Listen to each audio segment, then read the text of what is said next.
Most people spend their entire careers optimizing the wrong things and don't realize it until it's too late.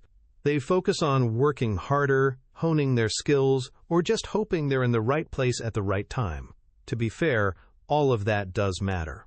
But after years in executive positions, watching people grow, stall, succeed, and struggle, I started noticing something else. The people who consistently move forward aren't always the smartest, or the most technical, or even the hardest working. They just operate with a different set of assumptions.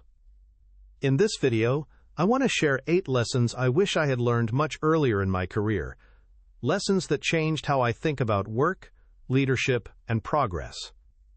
I'll go deeper into each of these later, but this is the foundation. Number 1.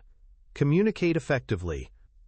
If you cannot clearly explain what you do and why it matters, your value effectively does not exist.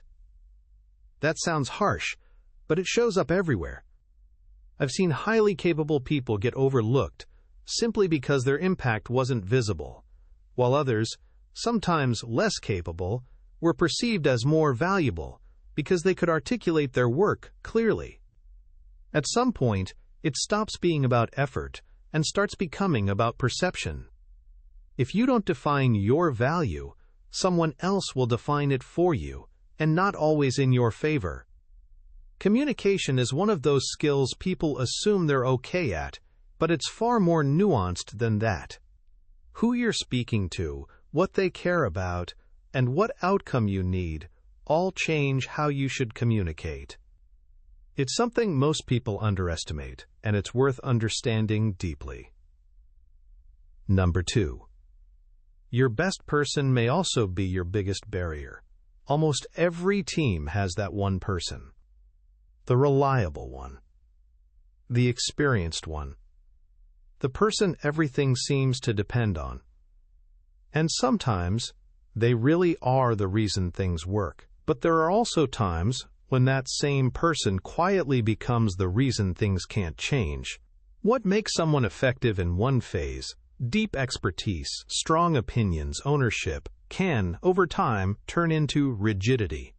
I've had situations where I leaned heavily on my strongest people, only to realize later that they were also anchoring the team to the past. They were solving today's problems, but preventing tomorrow's progress. The person who got you here is not always the person who will get you where you want to go. That's a difficult thing to recognize, and even harder to address. Number 3. Know the problem before you pitch the solution. One pattern I've seen repeatedly is how quickly people jump to solutions. Someone asks for something, and we immediately try to build it, fix it, or optimize it. But speed in the wrong direction is still waste. The real question is always, what problem are we actually trying to solve? Because very often, what people ask for is not the real issue, it's just the visible symptom. And if you solve the symptom, the problem tends to come back. Some of the mistakes I've seen weren't bad solutions, they were good solutions, applied to the wrong problem. Mistakes can be expensive, not just financially, but tarnished reputation or time wasted. Number 4. Have a strategy with your career. A lot of people work hard for years without ever clearly defining where they're trying to go, and for a while, that can feel productive. Until one day, you realize you've been making progress, just not toward anything that actually matters. It's entirely possible to be very good at something that doesn't move your life forward. Strategy, at its core, is simply understanding direction. If you keep doing what you're doing today, where does that realistically lead?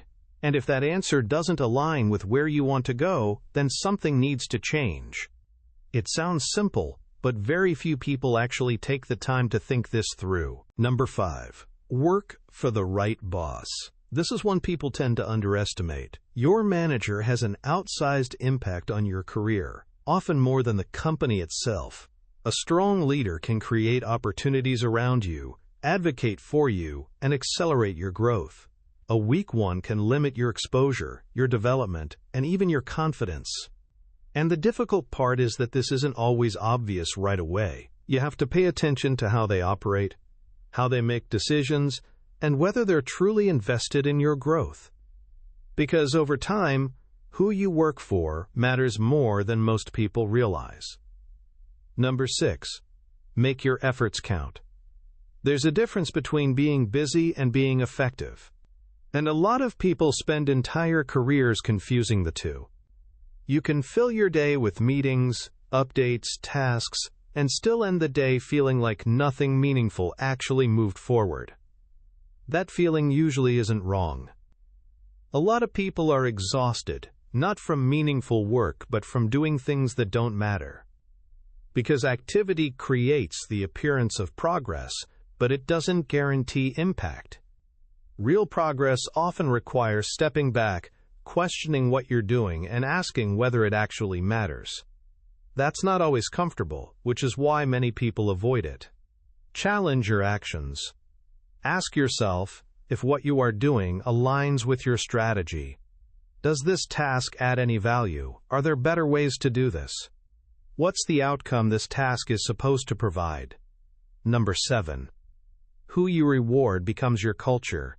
Every organization talks about values, but culture is not defined by what is said, it's defined by what is rewarded.